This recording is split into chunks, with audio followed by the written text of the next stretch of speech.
السلام عليكم. جمعة مباركة عليكم بإذن الله. قبل أي حاجة لو أول مرة تشوفيني ما تنسيش اللايك والشير.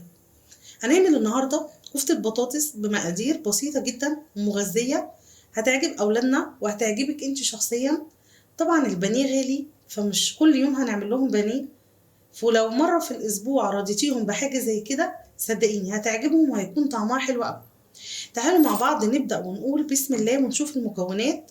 معايا نص كيلو من البطاطس مهروسة ناعم جدا، معلهاش أي توابل.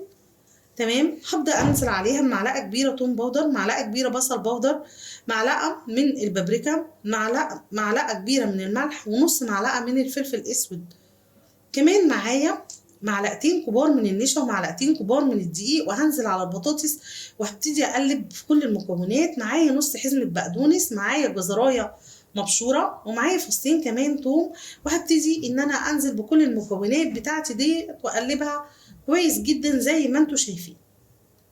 تمام، معايا بقى للتغطية بضاية على نص كوباية لبن، معايا كورن فليكس على فكرة شارياه من عند العطار وتمنه مش غالي خالص. عندي كمان جبنة موتزاريلا متقطعة صغيرة، جبنة موتزاريلا صوابع، هبتدي ان انا احشي بيها البطاطس بتاعتي، انزلها في اللبن وبعد كده في الكورن فليكس او البقسماط او الفيجيتار ايا كان اللي عندك. تمام، عايزة تستغني عن الجبنه الموتزاريلا مفيش اي مشكله، عايزه تحشي بدلها لحمه مفيش اي مشكله، بس انا بقول لك ان ديت وصفه اقتصاديه، فلو عايزه تستغني عن الجبنه الموتزاريلا هي على العموم ما خدتش كميه كبيره من الجبنه الموتزاريلا.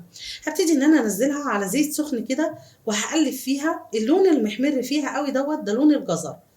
تمام، مش محروقه ولا اي حاجه، ده الجزر اول لما نزلت بس عشان الجزر طبعا كان باين، فاول لما نزلت بيه فخد لون كده زي ما انتم شايفين. هي ما بتاخدش وقت خالص على النار، كمان ما بتشربش زيت، فبجد تحفه ورائعه جدا، هتعجبكم جدا بجد، جربوها وقولوا لي رايكم فيها ايه. كده كده البطاطس ما شاء الله طلعتها معايا وعملت كميه محترمه جدا. بصوا مقرمشه من بره وقد ايه طريه وجميله من جوه، الموزاريلا سايحه جواها.